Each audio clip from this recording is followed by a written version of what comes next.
ভারতে ইলিশ রপ্তানির অজুহাতে আজকে বাজারে প্রতিটা ইলিশের দাম 700, 550, 400 টাকা করে প্রতি কেজিতে বেড়েছে।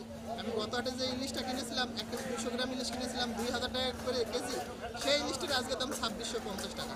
যেটা ছিল 1900 টাকা করে সেটা হয়েছে 2400 টাকা, আর যেটা ছিল 1400 টাকা করে সেটা হয়ে গেছে 2100 টাকা। আবার বাজারে আমদানির সংখ্যাটাও কমে গেছে, তাতে দেখা যাচ্ছে ইলিশের মান কমে গেছে, আবার দাম বেড়ে গেছে।